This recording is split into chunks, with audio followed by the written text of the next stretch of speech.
For those who don't know me, my name is Ed Troxel, and I'm Ed Troxel Creative. I am your multimedia specialist who is the guy that makes technology stupid easy for you, and I help give you the tools and resources to help you get the job done. So you can find out all of that and more on my website at edtroxelcreative.com. Slide over or up on an Android, and you'll be able to see my website there. And also on the website, not only can you check out all the great content from previous scopes under Scope School, which there are a ton of great blog posts there, but I also have now, if you click on Shop, there is a spot called Toolkit, and that is where I'm putting all of my resources for you. So it is continuing to develop and it will grow, and there are lots of great resources over there for you. When I say resources, I mean actual links to things that I've used or resources that I have found super helpful that will help you as well, which is kind of what we're talking about today. So for those who don't know, let me give a little bit of background real quick. While you guys want to share this out and tell your friends on Twitter or whatever, go for it. Because I'm going to do this real quick today. I have a good bullet point list that I want to get through. And this topic came up in my Facebook group. So I belong to a couple Facebook groups, but this one that just came up was in regards to social media group that I'm in. So before I get into the content, let me tell you a little bit about my background if you don't already know. So back in November, I quit my full-time job to do Ed Troxel Creative full-time, and it was amazing, and I had a lot of fun in the process of doing that. And really, it came down to a lot of the stuff that I'm going to cover here. And back in November, I had quit my full-time job to do Ed Troxel Creative full-time, and everything's going great. The work is coming in. The website is up and running. I love it. It's awesome. It's everything I wanted it to be. Remember, a website's always work in progress, so you can always improve and keep making it a better place for people to come. And I always look forward to your feedback as well. I look at it as strengths and opportunities. But what I wanted to get into was the things that I've learned so far. And, pretty much my website is really the hub of what I've learned, That's why I do these scopes. That's why I put all of the content on the website for you. And that's also why I built Toolkit, which is under the shop. So that way you'll have a reference to go to. Because whenever you're building anything, but I'm going to use business as an example, it's hard to figure out what's available to you because sometimes there's just so much out there, you don't know where to start. Or you know where to start, but you just don't know which resource to use first because there's just so much and you may not have somebody there to help guide you, a mentor or a friend or just somebody that's in the business. And so these are going to these bullet points are kind of hopefully help you with that. So again, what sparked this was this morning I was in my Facebook group for my social media group that I'm in, and there was somebody who's thinking about starting her own business. And I love this question. I love when people get pumped up about this. Those who are just joining, we're just getting into it. But I love when people start thinking about their own business and questioning themselves if they should start doing that or not, because I've started seeing this a lot lately. And remember, 2016 is all about results, and you're going to get those results. You just have to work hard. And so, hello, Olivia. Olivia, I'm talking about you. Yes. Real quick, Olivia's in my Facebook group, so that's kind of what sparked this. And there was a couple other people talking about this. So what's great is that when you are thinking about starting your own business or going out on your own, you really need to know that you're passionate about it and that you're driven to do it, because it's a lot different, I'll be honest, when you're out on your own, in the sense that you have to fight yourself to get up in the mornings to go do what you need to do, because technically you don't have a real timeline, meaning you don't have to be at work by 9 o'clock. So if you leave the house at 8:45, you can make it to work by 9 or maybe 9:01 and then clock in. It's not like that. So you're not rushing to get somewhere. So you have to really be driven, because that will eat up some of your days where you're just fighting yourself to get past that. But look on the bright side though. You really, if you're passionate about it and you're driven and you know that you're good and you know your worth, then it's all good. So I'm going to be looking at my notes here because like I said, I want to stay on point here, and I'm going to have it on the side here so I can actually look at you guys and kind of glance over. So be passionate, driven, and knowledgeable about what it is you want to do. That's the first one. That by far is what you need to know. need to know that you're passionate and you're driven and you're knowledgeable about whatever it is that you want to do. Then, if you're at a 9 to 5 already, you want to start planning your exit strategy. That doesn't mean go out and quit tomorrow without having any idea of what you're going to do next or having any savings. So planning your exit strategy doesn't have to mean that you are quitting tomorrow or that you're quitting in a week. Set a timeline that if that helps you, that's great. But just know that you're planning your exit strategy just is a guide for you to be able to go to the next step. So for me, I didn't know a year ago what I was going to do in the fall. So last New Year's Eve, I'm referring to, if you haven't heard this story, last New Year's Eve, I knew that 30 minutes before the ball dropped, I knew I was going to be doing something different in the fall of this year, or of 2015, I should say. But I didn't know what. I just knew something big was going to happen, and I didn't know what at the time. So in January of 2015, I just kept starting things up and putting things down and making notes of everything. And lo and behold, the fall came, and that's when I knew my self-worth. I knew what I had learned. I knew where I could take it. And one thing led to another, and that's when I had quit. So it's not something that happened overnight. It was in the works, even though at the time when I was planning all this, I didn't know that that was what the end result was. And yeah, Olivia, 2016 is all about results. 2015 was all about change. So that's the big one. So you want to plan your exit strategy.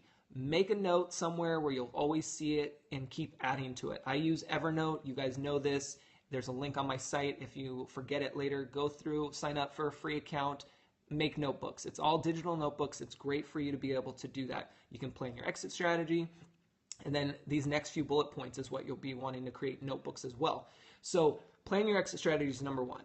Number two, you want to save. Make sure you're saving your money that you're making at your 9 to 5 and that you're making with those side jobs and your house sitting or painting or, you know, whatever it is you're doing.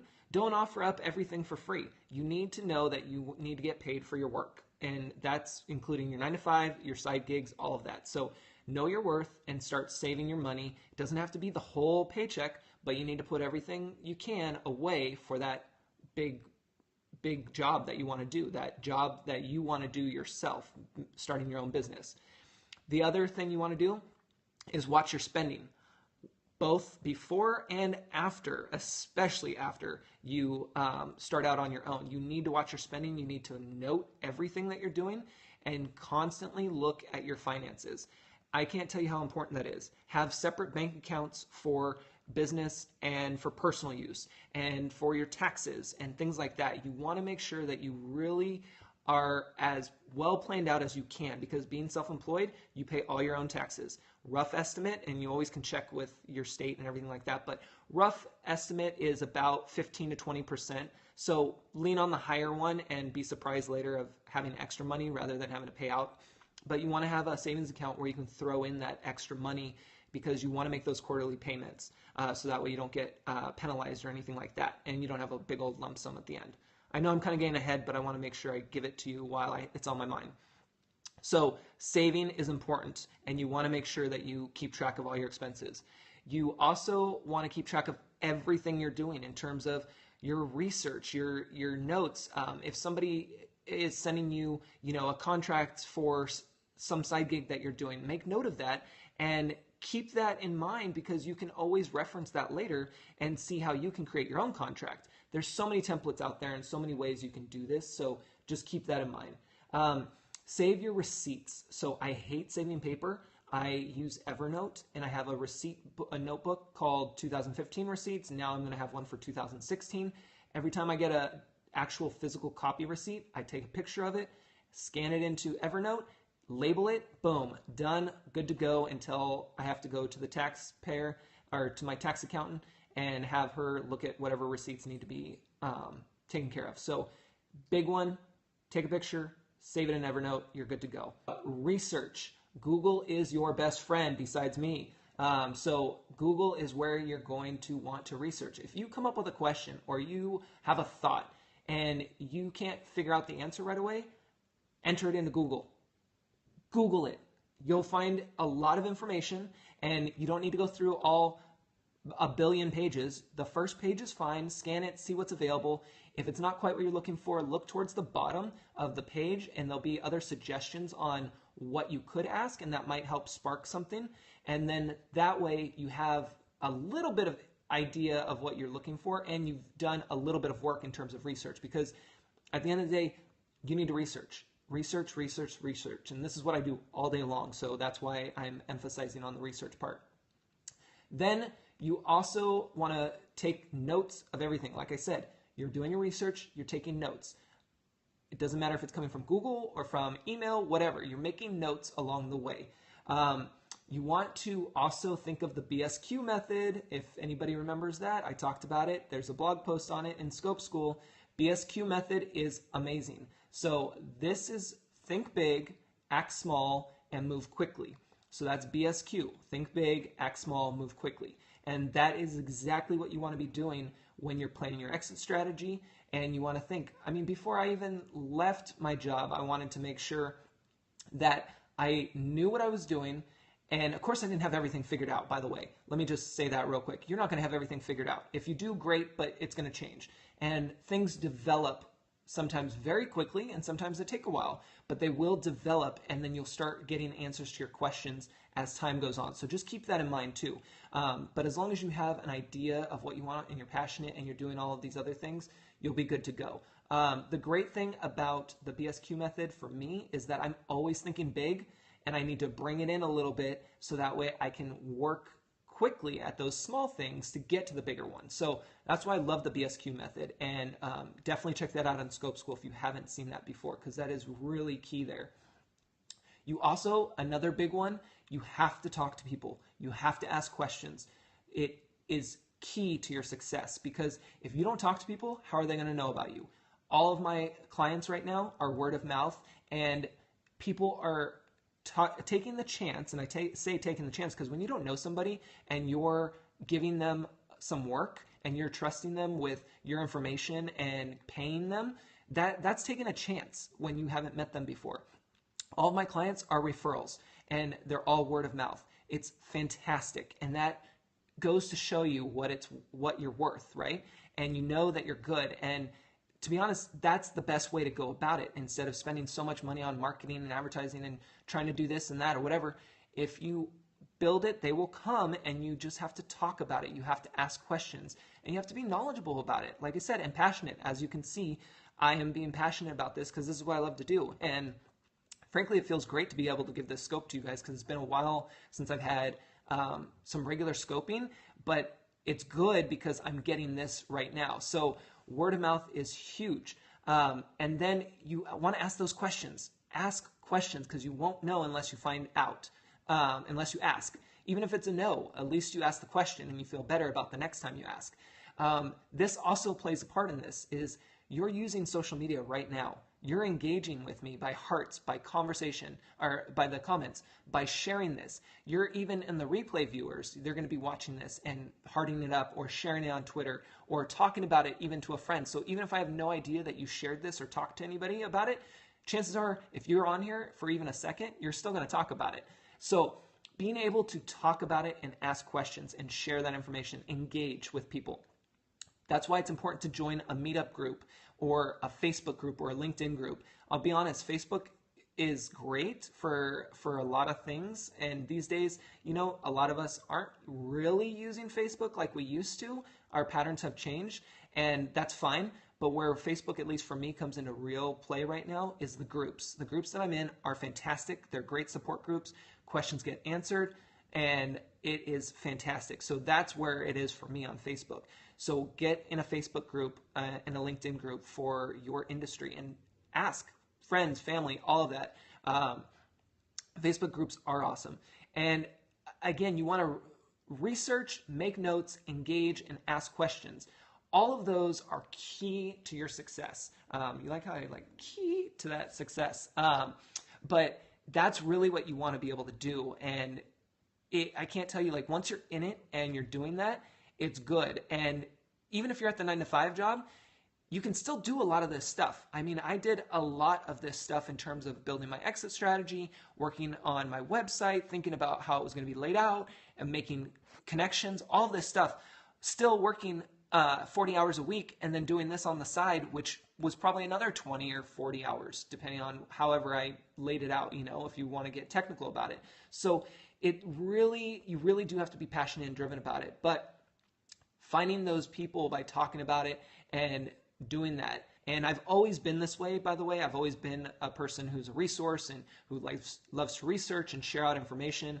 And this is what I do in my day-to-day life with people that I see all the time. So now I'm able to just bring it to you guys virtually and hang out with you here on Periscope. 1K one day, that was huge. That was another jumping off point, and that was a big sign for me.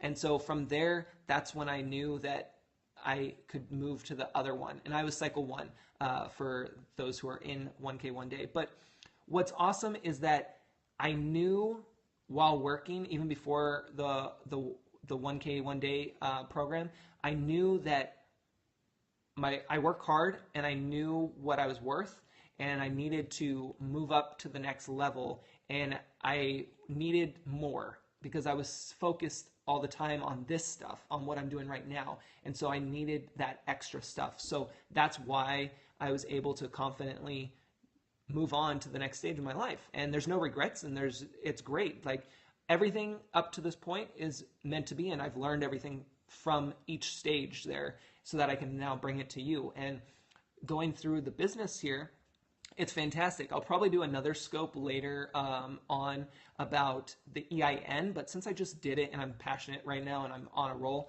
I might as well just give it to you as well. The importance of an EIN, which is an employee identification number, is so you don't have to give out your social security number. So when you're doing business, you want to make sure that you get an EIN number, and it's super easy. I just did it. It was like literally 5 minutes online. You get one and you can start using it almost immediately. And it's fantastic. So I'll do a scope, a specific scope on that, but that's just a little preview there. Be passionate, be driven, and do your research, make notes. And like I said, write everything down, put in Evernote. You never know when you're going to use it, and things develop as you go on. So you don't have to have the answers for everything.